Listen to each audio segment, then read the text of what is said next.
Welcome back to Subbrief's Naval News. A U.S. and Canadian warship were transiting the Taiwan Strait in international waters when this happened. A Canadian news agency, Global News, released dramatic video of a PLAN warship attempting to ram a United States warship in the Taiwan Strait. And how did we know that this is a ram attempt? Well, the Chinese warship got on the bridge-to-bridge radio before this maneuver, advising the American ship to change course to avoid collision. It then took action to cause a collision with the United States warship.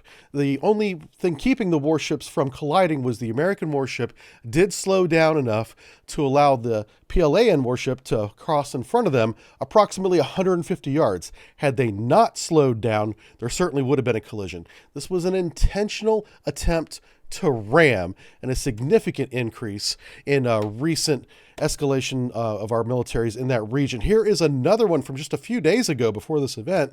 A PLAN J-15 warplane crosses right over the nose, right in front of the nose of United States Air Force RC-135 plane, while the Chinese were doing some military operations in the South China Sea, war games essentially. Eventually, actions like this will result in a collision if they don't stop. We're either going to lose gear, or vehicles for sure, and there could also be loss of life involved with this type of action.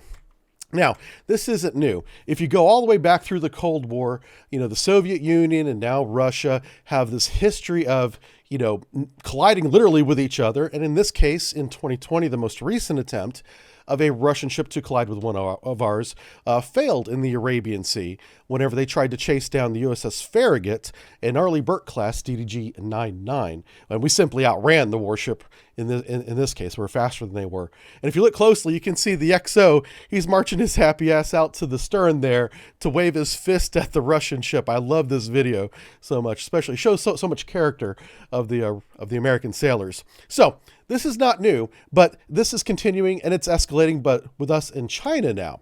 So the Secretary of Defense, Lloyd Austin, has repeated for calls for resumption of communication between Chinese military leaders and American military leaders, and that has yet to happen. China has recently reestablished diplomatic communications with diplomatic American leaders, but the military leaders are still not formally talking to each other with open lines of dialogue. So over the weekend, there was an event called the Shangri-La Dialogue in Singapore, in which many Asian countries and the United States were invited to attend.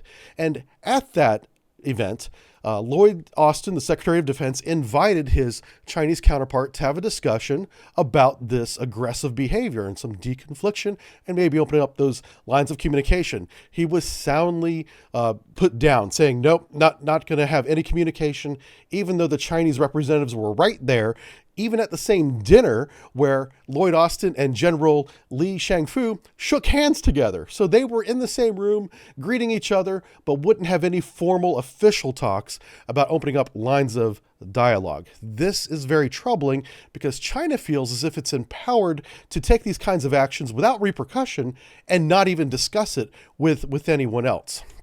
So, Lloyd Austin has made the following statement, that he is concerned that China is unwilling to engage in crisis management or deconfliction.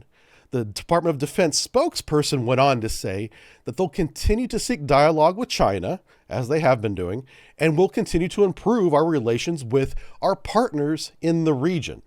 So these three things result in no change with the U.S. behavior towards China. And China continues to escalate this type of behavior against American ships and airplanes as well. So if nothing else happens, if nothing else changes, there's only one way that this ends, and that is going to be eventually, it's just a matter of time before one of these airplanes or ships makes a mistake and actually collides with one of ours, as they intentionally tried to do with the warships just over this weekend. So when that happens, my question to you is, how should the United States respond then? What changes do you think the Secretary of Defense and the Pentagon, DoD, will make after we have a collision? And hopefully we don't lose any lives, but let's just say we lose an airplane like an RC-135, or we have a severely damaged warship. At that point, what do we do then? So, two questions. Should we wait till that happens to make a change and do something? Or If we don't do anything, and that will eventually happen, we lose a plane or damage a warship, what do we do then? Put those in the comments and I'll see you then. Thanks for watching, everybody. This has been Subbriefs Naval News. We'll see you next time. Bye. You know, Gene, we have an ability that we're not using, right? Like, we can damage and sink or take down these aircraft and these ships, including submarines, without being detected. We could just do it.